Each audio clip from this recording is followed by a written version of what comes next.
Bu Said Jaloliddin nomidagi Qumqo'rg'on jome masjidi.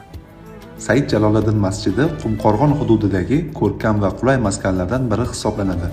Masjidning yonidan katta ariq oqib o'tishi va atrofidagi daraxtzorlar hududga o'ziga xos sarqinlik bag'ishlaydi.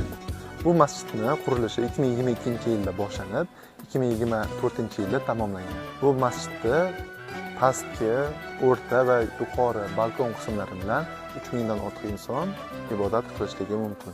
Ushbu masjid mahalla aholisining birlashuvi va fidokorona mehnati natijasida bunyod etilgan. Qurilish jarayonida ko'plab fuqarolar hashar yo'li bilan ishtirok etib, o'z hissalarini qo'shganlar. Natijada bugungi kunda barcha uchun qulay, shinam va ozoda maskan vujudga kelgan. Masjidning joylashuvi, salqin muhiti, keng va qulay sharoitlari tashrif buyuruvchilarga katta qulaylik yaratadi. Shu bois Said Jaloliddin masjidi nafaqat ibodat qilish, balki insonlarning bir joyga jam bo'lib, o'zaro muloqot qiladigan va ma'naviy hordiq chiqaradigan maskan sifatida ham qadrlanadi. Bugungi kunda Said Jaloliddin masjidi Qumqo'rg'on aholisining birdamligi, ahilligi va bunyodkorligi